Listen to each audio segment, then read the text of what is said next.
Bonjour, je m'appelle Michael Rhodes et ceci est la 10e partie de ma série de courtes vidéos. Alors toute cette série de vidéos parle de l'époque que nous vivons actuellement. Et l'époque que nous vivons en ce moment, je lui donnerais volontiers le nom de grand éveil. Mais qu'est-ce que ça signifie le grand éveil et à quoi nous éveillons-nous? Alors est-ce que c'est se réveiller le matin? Et en fait non. La plupart des gens se lèvent le matin en pensant qu'ils sont éveillés, mais ils ne le sont pas vraiment. C'est intéressant. La plupart des gens vont chercher les informations dans les médias, les grands médias et les médias sociaux aujourd'hui. Et beaucoup de communications s'échangent sur les médias.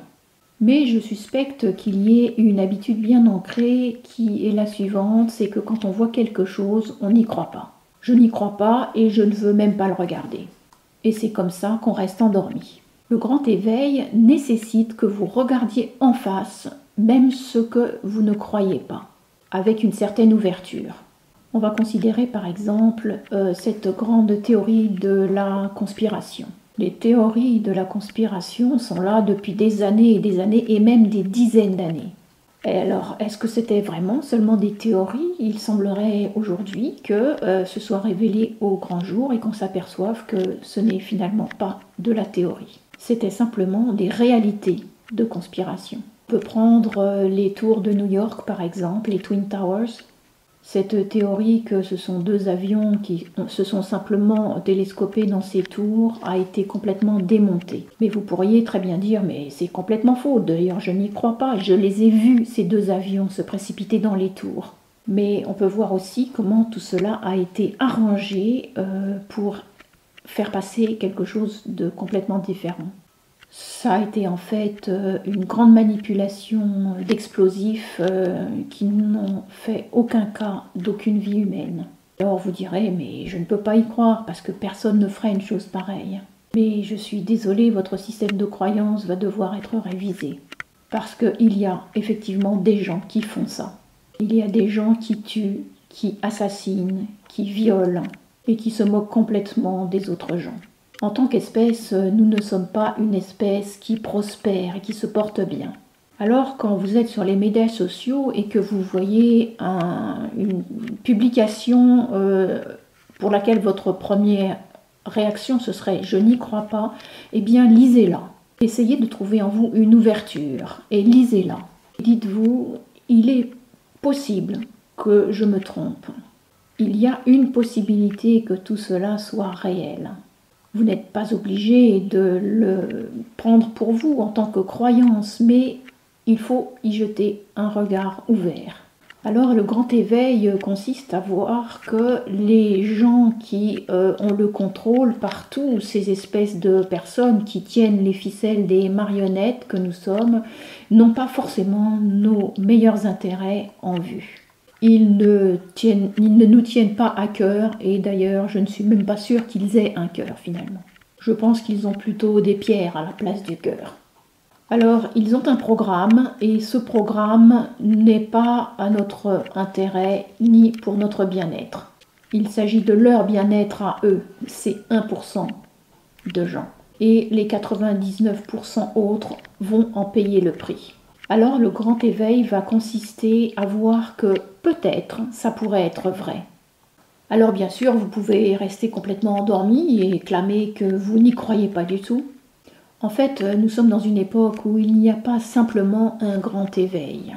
En Australie, il y a une chaîne de montagnes qui va du nord au sud, un petit peu en retrait de la côte, et que nous appelons The Great Divide.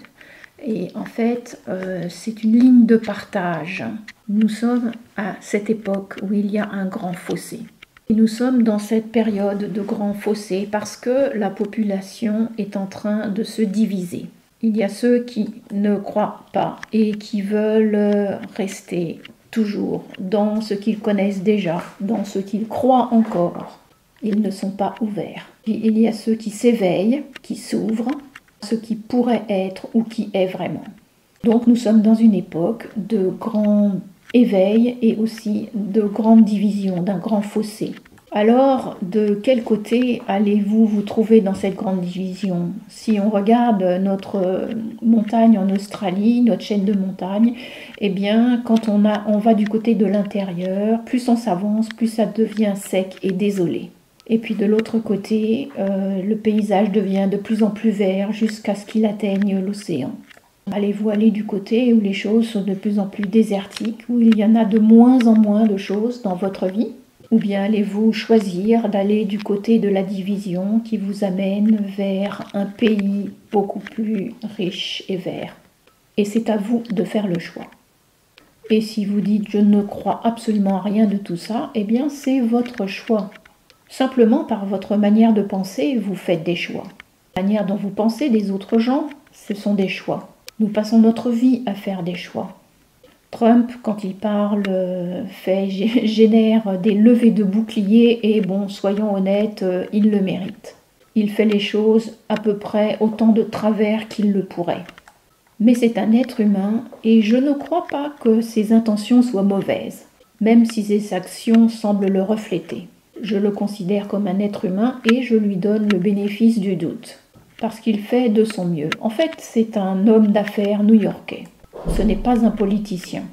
Et il n'a pas forcément un discours lénifiant, celui que les gens veulent entendre. Parce qu'en fait, ce que les politiciens vous disent, est-ce que vous y croyez vraiment? Nous avons des politiciens dans tous les pays du monde et tous les pays du monde sont en plein milieu des problèmes. Alors les politiciens font peut-être du mieux qu'ils peuvent, mais le mieux qu'ils peuvent, ce n'est pas mieux que ce que nous pourrions faire nous-mêmes.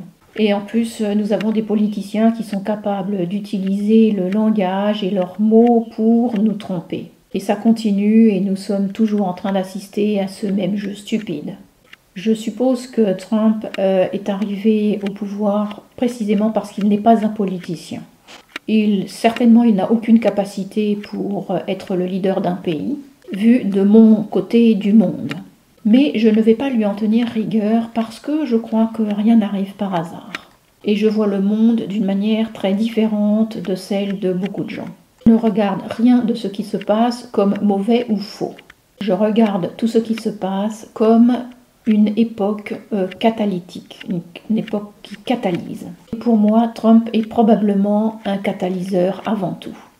Et peut-être que finalement, il est en train d'être le catalyseur pour sortir les Américains de leur apathie, en fait.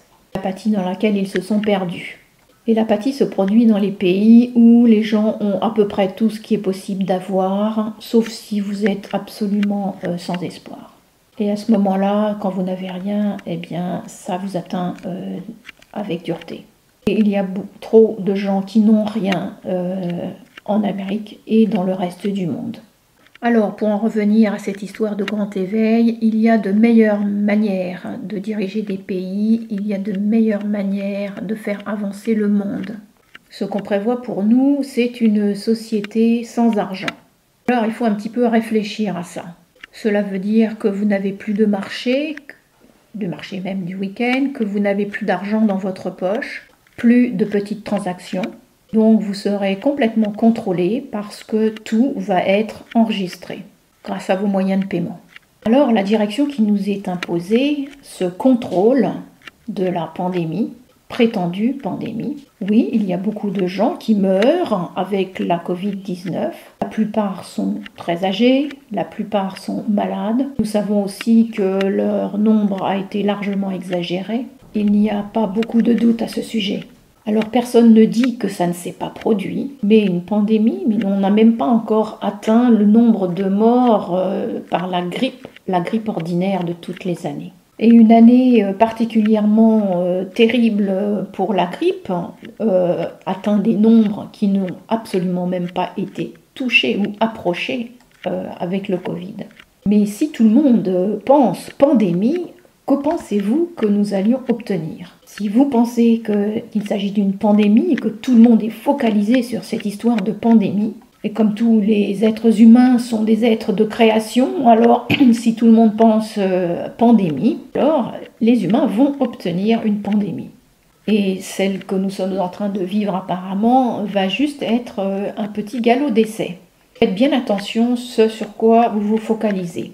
Si vous voulez une focalisation, si vous voulez une croyance, alors focalisez-vous sur l'amour.